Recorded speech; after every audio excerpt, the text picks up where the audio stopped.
Hey, what's up guys? My name is Aaron, I'm at Maze Performance, and this is my 2008 Mitsubishi Evo 10.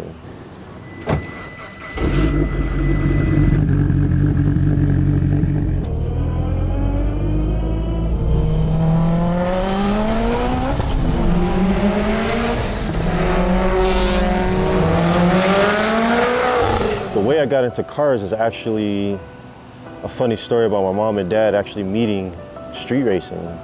Believe it or not.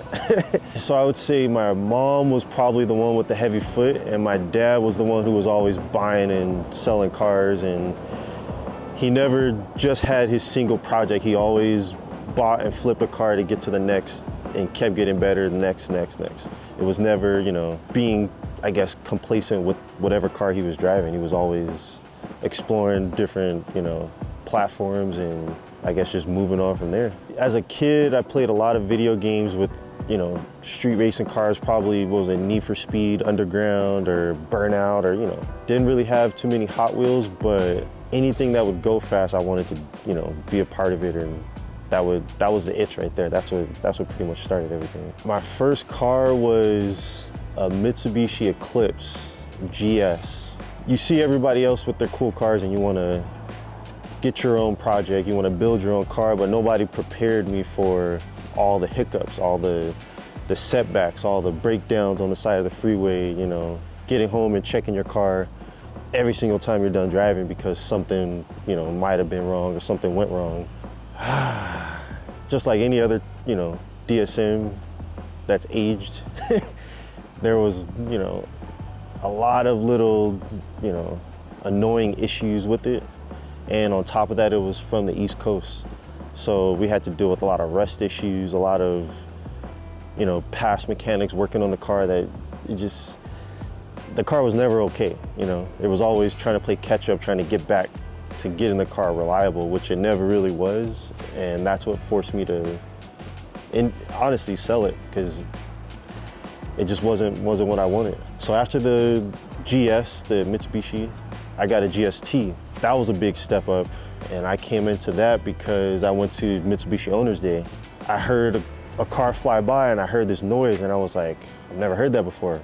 What was that? And it was a blow-off valve. I actually bought another his project that he never finished. So with having the GST, I needed a little bit more, I guess, guidance, or someone to look over my shoulder and point, this is what to do, this is what not to do, any maintenance, any general auto repair. So I was working with my uncle. That was a journey. That took years of, basically being paid minimum wage and, not complaining about it, just soaking up all the information I could possibly soak up. I actually was looking for Evo 9, graphite gray, bronze wheels. I seen one of these cars fly by me on the freeway, and I never would have thought a car could move that fast.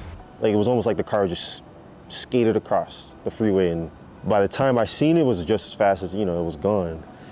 And started searching. It took me 2 years of, saving up, flipping cars, and I could never find, that perfect Evo, which I feel like a lot of people are trying to, look for. I ended up with the Evo 10 because it was in my price range. The color was exactly what I wanted, and it was comfortable. A lot of people shy away from the Evo 10 because they think it's heavier, but honestly, it was a lot more reliable at the time. And I even went to Texas to get the car. So I flew to Texas because it was probably the cleanest out of all the Evo 10s at the moment, at that time, back in 2012, I believe. Me and my dad flew out there. We showed up at 8 o'clock in the morning before the dealership was even open, and we were ready to buy the car and drive it back. 19 hours straight through, and it snowballed from there. So every time I did an upgrade, I tried to think outside the box, and 400 horsepower was pretty common, and then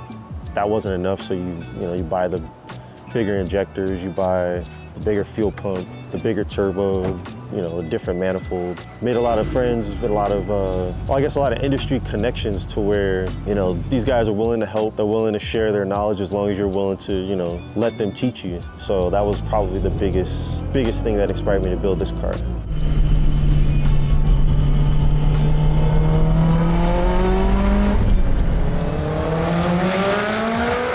working with Mauricio at Massimo Power, and I think that was probably a blessing, honestly, because working on basic, general auto repair wasn't doing it for me. And I almost actually thought about quitting and just moving on to a different field because I just wasn't happy. Things got boring and I wanted to do a little bit more. And he opened his doors and gave me the opportunity that it doesn't come around often. So huge shout out to him for that. We did a lot of builds, we did a lot of maintenance, we did, pretty much anything you could think of. We tracked a few cars, we did a lot of, Mitsubishi platform. Years later, we had to close our doors and then I had to make a decision, go find another shop that would, accept me, give me a shot, or open up my own doors. And I finally took that jump and here we are today. We are Mitsubishi, dominant, but we did branch off into a few other platforms, GTRs, Supras.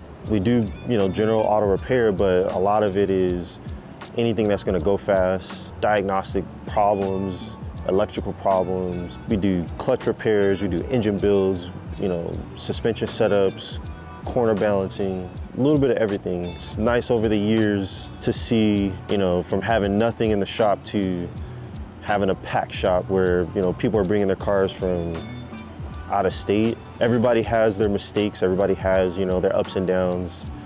We make mistakes, but we do our best, to fix them and figure things out, keep customers happy. I think the hardest part about having a shop is, I guess, the uncertainty of, is it gonna be slow this month? Is it gonna be busy, trying to meet deadlines, trying to get better. We like to make people's dreams pretty much, I guess, come true. Whatever you can imagine, whatever you can think of, we try to make that happen as, as best as possible. And I think we've done a pretty good job at that. With owning the shop, you become, overwhelmed and busy with all the work that's coming in. And as most, technicians will tell you, like, they don't really have time to work on their own project, their own cars. For maybe a year and a half, I was, the car was just parked. It was neglected because never had time to actually finish the build. It was always, sell parts to pay bills, or you had to get rid of certain things and make sacrifices until you could come full circle and, come back a little bit better than you were before. So I went through a lot of that and honestly got a little bit discouraged because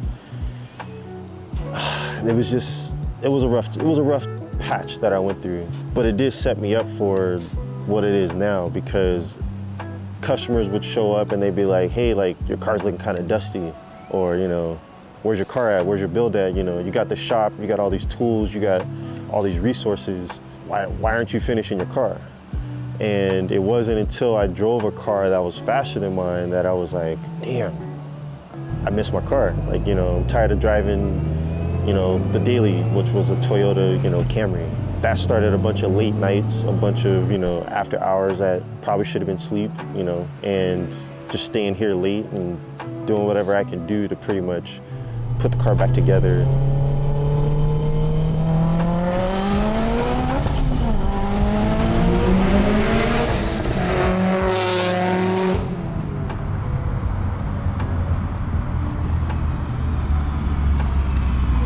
The build was based off of being reliable, and it's very difficult for any Evo, I guess, or any race car, performance car is how can I build the car and it still be reliable?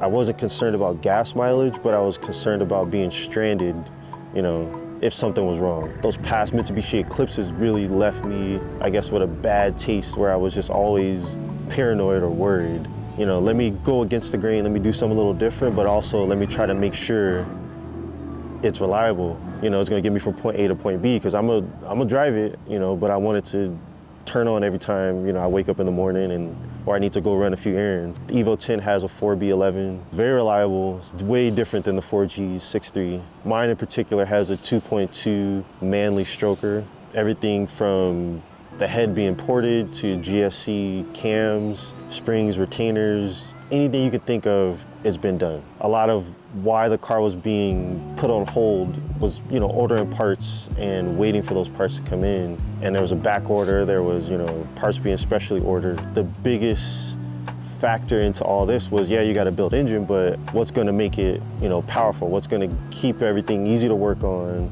And I actually met John over at Entice Motorsports, and I explained to him what I was trying to do, and he was like, hey, I have something you might be interested in. And so he actually gave me one of his manifolds and, you know, taught me a little bit about what he does and I guess the science behind, you know, how to build that perfect manifold. I should give this a try. Like, I should really listen to him and, you know, he knows a thing or two. I should, you know, take a leap of faith, and that's what I did. So it's got a Sidewinder kit. That's, again, another thing that a lot of people don't do. They kind of think, you know, it's gonna have heat problems, it's gonna be, you know, the turbo's gonna lag, it's not gonna boost, you know, as it should. And honestly, it is the exact opposite. That turbo kit is probably one of the best modifications I ever did to the car because, you know, it can come off in 15, 20 minutes if I need to service anything. It spools like almost like a stock turbo. When it's done right, you know, you don't have those little issues and it changes the vision of what a typical Evo 10 is supposed to look like. And that's what I actually like the most about it. Thank you guys for watching. If you need anything, hit us up, Maze Performance. We're on Instagram, we're on Facebook. If we don't get back to you really fast, like trying to get better at that, but you know, we're busy, but you know, we'll do our best. Appreciate it.